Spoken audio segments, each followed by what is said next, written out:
एक 5-6 साल का मासूम सा बच्चा अपनी छोटी बहन को लेकर मंदिर के एक तरफ कोने में बैठा हाथ जोड़कर भगवान से न जाने क्या मांग रहा था।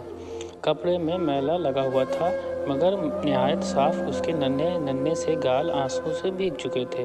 बहुत लोग उसकी तरफ आकर्षित थे और वह बिल्कुल अनजान अपने भगवान से बातों में लगा हुआ था। जैसे ही वह उठा, एक अजनबी ने उसका नन्हा सा हाथ पकड़ा और पूछा, क्या मांगा भगवान से। उसने कहा, मेरे पापा मर गए हैं, उनके लिए स्वर्ग, मेरी माँ रोती रहती हैं, उनके लिए सब्र, मेरी बहन माँ से कपड़े सामान मांगती हैं, उसके लिए पैसे, तुम स्कूल जाते हो। अजनबी का सवाल स्वाभाविक सा सवाल था। हाँ जाता हूँ, उसने कहा। किस क्लास में पढ़ते हो? अजनबी ने पूछा।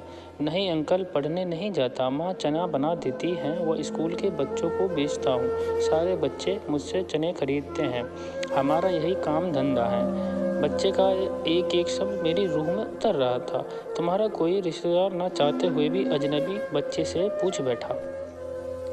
पता नहीं, माँ कहती हैं गरीबों का कोई रिश्तेदार नहीं होता। माँ झूठ नहीं बोलती, पर अंकल मुझे लगता है मेरी माँ कभी कभी झूठ बोलती हैं।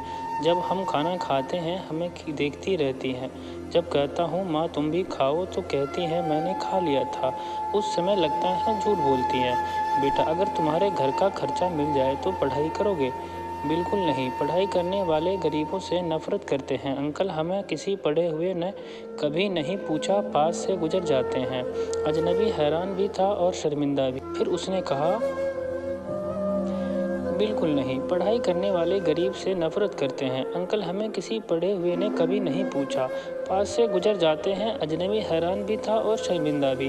फिर उसने कहा, हर दिन इसी मंदिर में आता हूँ, कभी किसी ने नहीं पूछा।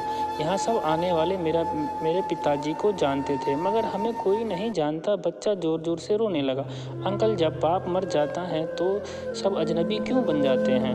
मेरे पास इसका कोई जवाब नहीं था। ऐसे कितने मासूम होंगे जो हसरतों से घायल हैं। बस एक कोशिश कीजिए और अपने आसपास के ऐसे ज़रूरतमंद यतीमों, बेसहारों को ढूंढिए और उनकी मदद कीजिए।